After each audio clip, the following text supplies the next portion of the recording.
live. Lizzie Ghost, it's so good to see you. It's nice to see you too, cuz we had a pretty solid break from each other over the break. No, we did, and feeling rested, feeling refreshed, ready to get back to it. Good, good, good. Well, we have our first question of the day. Do you want to read it to our listeners, our watchers, since we're live? Let's do it. Our first question is about first date etiquette. Hi, Lizzie and Dan. I'm about to meet a woman for a first date, and I'm very excited. We met online and exchanged messages and phone calls, and now we are going to meet for dinner at a mid-priced restaurant. I was hoping you could walk me through the things you both, as etiquette experts, would be on the lookout for if you were going on a first date. I'm thinking, how should I dress? Whether I should pull back her chair, dining etiquette, whatever you can think of. I don't want to commit any faux pas on this first date. Thanks, eager dater. Eager dater, congratulations on a first date. That's a great place to make it to, especially in this very difficult dating world these days. Congratulations, golf clap.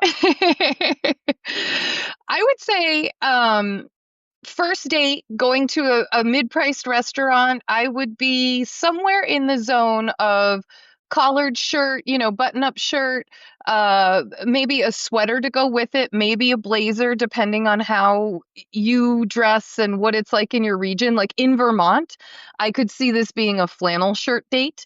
In New York City, I could see this being a jacket and not tie, but jacket and button-up shirt, maybe with jeans or a nice pair of slacks, but not a full suit. I don't know if that does that sound right, cuz for hi Lisa B. Does that sound right, cuz for a first date at a mid-range restaurant? Absolutely. I was thinking advice that was kind of personal. Do Yeah. something that makes you feel really good. Do Oh, something that I like that.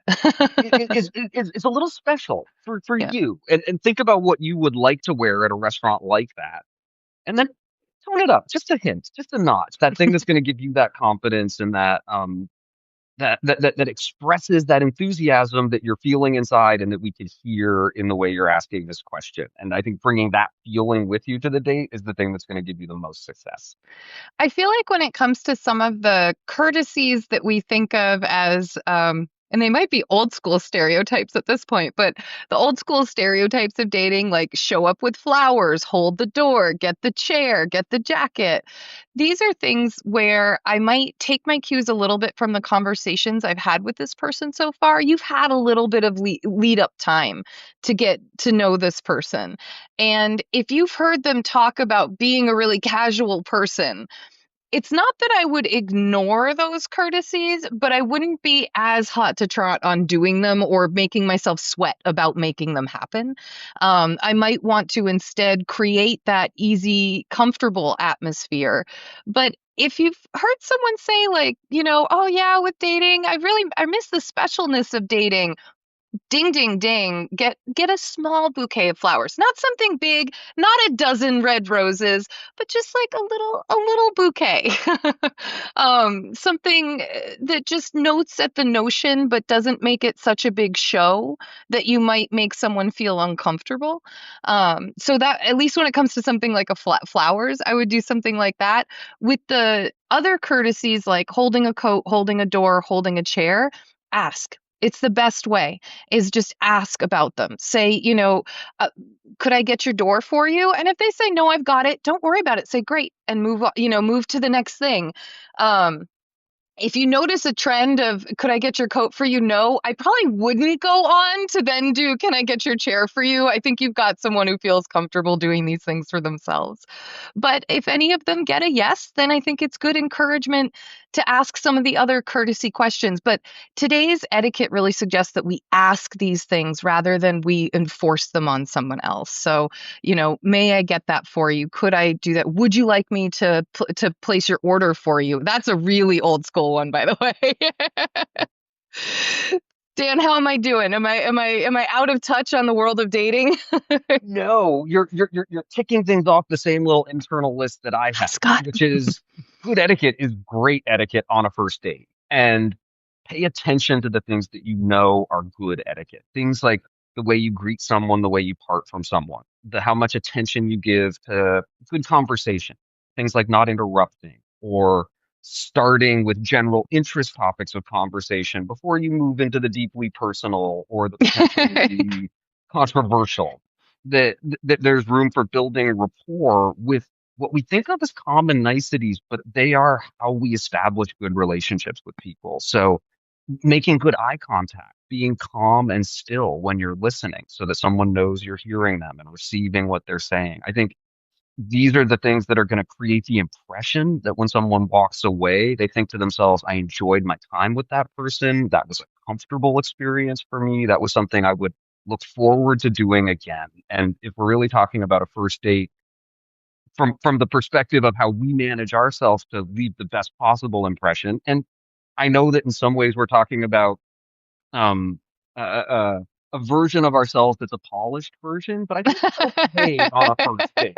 You know, your dating You see someone representative make is a some good effort. person to send. And I don't know about you, Lizzie folks, but I would feel good seeing that in someone else if they brought that level of care to meeting me and just beginning or potentially beginning a relationship with me. It's really nice to see someone try. And I do understand that there's a fear of overdoing it, or feeling like too much pressure from someone else. And so striking that balance between is a really good place to be. Um, it, I'm trying to You know, think of other Lizzie, I things. don't want to interrupt, but you just Yeah. said something that made me really struck Yeah, a nerve what? with me. I think oftentimes we think of etiquette as trying to step up into a world that maybe isn't our usual or that might feel a little uncomfortable. Oh, yeah, And I no. think at our best, and when we're using etiquette at its best, etiquette creates that feeling of comfort and ease. When we Yeah, step into really good etiquette, what we're stepping into is a place of good connection with the people yeah, that we're with. I think that was part of Emily Post's sort of vision about the topic of etiquette. It's about yeah. how people's lives touch one another. And it's that dichotomy of how much am I trying and separating myself from my everyday, and how much can I bring a quality of that everyday comfort to my interactions with others. I'm reminded now of some of the first dates I've had in the past few years, and one of them really stands out because even though we weren't a match, like, to really start seeing each other, I was so comfortable on that date. It was a blind date, first of all, and second of all, it was what you just described. The ease of conversation was really nice. It was just two people having dinner together and striking up a little bit of that small talk to start with that we talk about in tier one, and getting a little bit into some more tier two topics. But it was so delightful to just have someone who could sit across from you and dine easily. It wasn't like any of the food gave us any kind of trouble or hiccups, but there was a little bit of back and forth. Do we order each our own meal? Are we going to split a couple of smaller dishes together? It turned out to be kind of a smaller dish restaurant, so we did that. And it ended up being really fun determining what were our favorites of the ones we ordered, and how we like to cook at home was a way the conversation started to develop.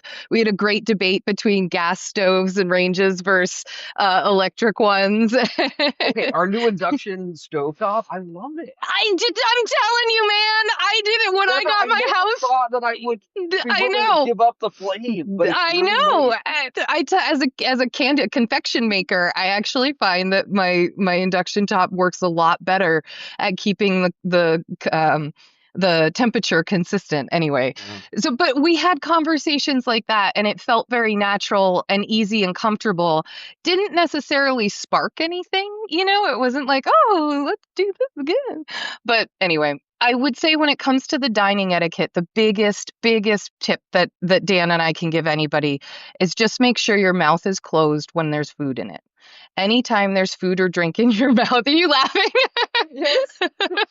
And That's good it. humor. Like, there's a lot that someone can, I don't even want to say forgive, but ignore, maybe like a fisted grip on a fork or something like that. Or if a piece of food drops off your fork, like that kind of stuff happens to everybody.